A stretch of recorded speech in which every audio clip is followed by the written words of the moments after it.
Welcome to Michael's Organics Farming. It's great to see all of you here. And today, the weather is absolutely hot and humid. It's perfectly bright.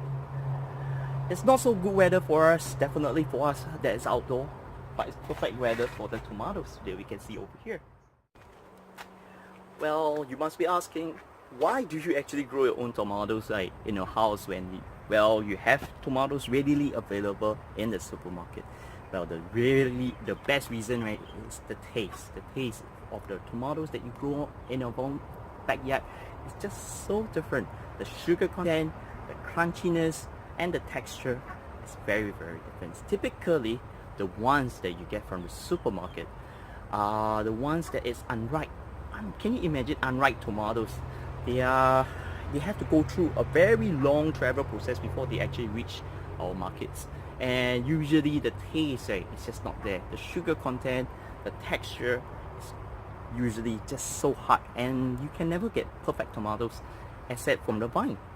So therefore, it's always good to have your own tomato vine back in your backyard. The two things that you must take note when you are growing tomatoes is to understand that they are very, very heavy feeders and they need plenty of sun, up to 8 to 9 hours of sun a day. If you don't have the sun, it's perfectly okay. You can grow the determinate species with grow lights, and that will allow you to actually enjoy your own tomatoes back at home as well. And these tomatoes, right, they are heavy feeders. So in order to make them grow well, you need to fertilize them heavily. And they wouldn't mind you giving them plenty. Their roots can cope with that. What I typically do is I will give them vermicide once a week. And on top of that, right, I will give them an eggshell dosage every once a month. And that is perfect things like for the tomatoes to grow very well. The tomato seeds that I'll be growing today will be the orange dwarf tomato. These are perfect tomatoes for me. They are the determinate species, and at the most they will be around 45 cm tall. They require very, very small pot. All I require to do is to feed them plenty of food and nutrients, and the next thing I need to do is to ensure that they have plenty of sun, approximately 8 hours of sun a day. It's always a good practice to actually soak your seeds. Well, I have been soaking my seeds for the past 12 hours. Why is it important to actually soak your seeds?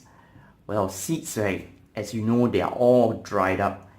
It's always a good idea, right, to actually kickstart the seeds prior to actually growing. This will allow us to have a better germination rate as compared to the seeds that you have not soaked at all. Some of these seeds are actually freeze-dried.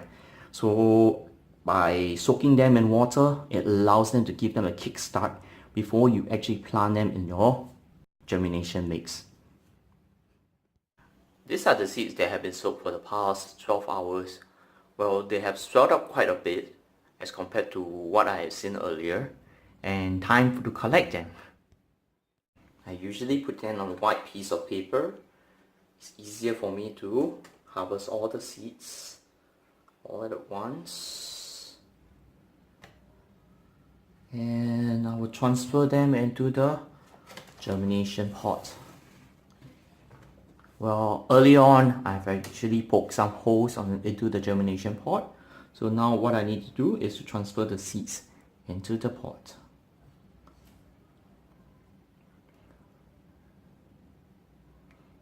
They're all very sticky right now. So, well, one seed in each of the pot.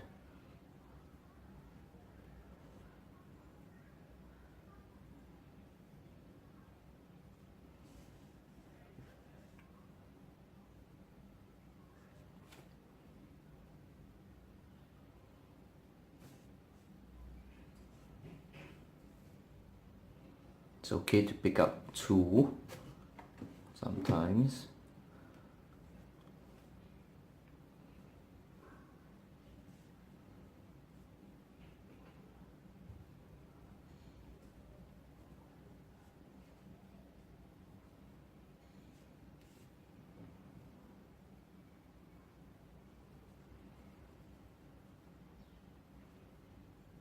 Okay, we're almost done. And the additional seeds, you can just put them in another germination tray. All you need to do is to cover the dirt bag.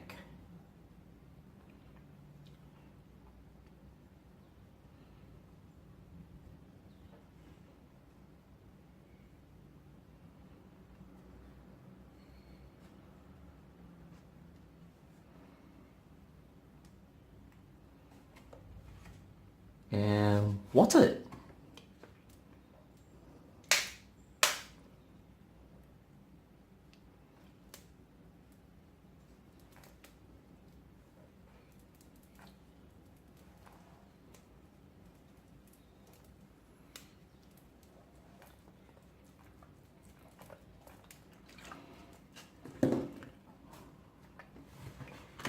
Well, usually, right, you hear people talking about putting it in a warm place.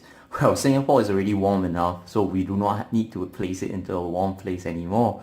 So what I usually do is I'll cover it. It's a very, very interesting thing.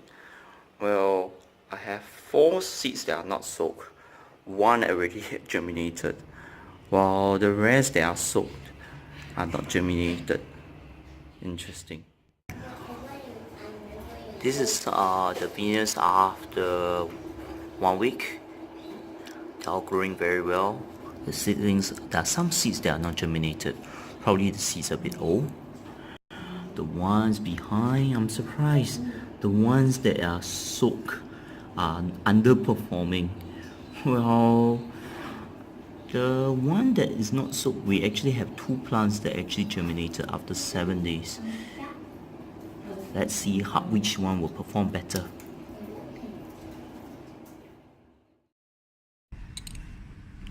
These are my dwarf tomato plants after 6 weeks. Still look very tiny, but they will grow, especially when they are transferred to a very much larger pot as compared to the germination pot that they had earlier. Hi everyone, this is my dwarf tomato after 1 month, 1 week old. Well, you look at the true leaves, they are already out, and very soon we will probably see some flowers. You probably will start flowering with plenty of sun. I'm sure it's gonna grow a lot taller. Hi everyone, after a long wait, right, finally my dwarf tomato is actually growing. Well, I'm starting to see some fruits, plenty of flowers. Let's hope all these lovely fruits will stay and we'll have a very colorful harvest very, very soon. Please click like and subscribe to my channel, and I'll bring you more of Michael's Organics Gardens.